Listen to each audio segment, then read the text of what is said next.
آج ایک کراچی میں بڑا افسوسناک واقعہ پیش آیا ہے۔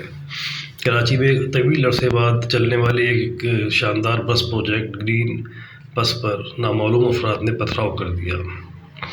یہ بڑا ایک غیر متوقع واقعہ ہے کیونکہ بڑی منتوں کے بعد، بڑی کوششوں کے بعد یہ بس چلی تھی اور اس بس کو کراچی کی شان کہا جا رہا تھا۔ بڑے عرصے بعد کراچی کو کوئی ایک بہتر پروجیکٹ ملا ہے، لیکن آج 22 جنوری کو یہ واقعہ پیش آیا اور 4 مقامات پہ اس بس پہ پتھراؤ کیا گیا۔ یعنی سرجانی سے لے کے نمائش کے درمیان 4 مقامات ایسے تھے جہاں بس کو نشانہ بنایا گیا۔ ان حملوں میں بس کے سائیڈ گلاسز اور دیگر شیشے ٹوٹ گئے، تاہم مسافر محفوظ رہے، لیکن وہ ظاہر ہے اس سے بڑے خوفزدہ ہوئے اور مقامی انتظامیہ نے اس واقعے کے حوالے سے پولیس کو درخواست جمع کرا دی ہے۔ لیکن اس واقعے کے پیچھے کون ہے، یہ واقعہ کیوں پیش آیا ہے، بڑے سوالات اٹھ کھڑے ہوئے ہیں۔ بڑے عرصے بعد ایک پروجیکٹ کراچی کو ملا تھا اور اس کو اس طرح سے جو ہے دل توڑنے کی کوشش کی گئی ہے کراچی والوں کا۔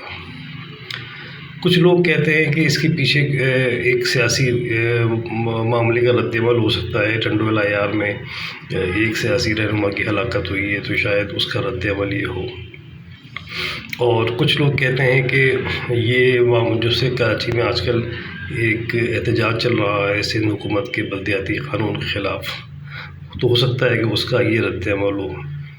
تو مختلف رائے سامنے آ رہی ہیں، لیکن بہرحال یہ ایک بہت ہی افسوسناک واقعہ ہے اور ایک بہت ہی شاندار پروجیکٹ کو اس طرح سے نشانہ بنایا گیا ہے جو کہ ایک عوام کی امانت ہے، قوم کا پیسہ ہے، اور اس کو اس طرح سے نقصان پہنچایا گیا۔ تو اس پہ لوگوں کو بڑا افسوس ہے اور لوگ بالکل یہ مطالبہ کرنے میں، حق بجانے پہ حکومت سے کہ جو بھی شر پسند ہے ان کو پکڑا جائے اور ان کو سامنے لایا جائے اور ان کو سزا دلائی جائے۔ Thank you.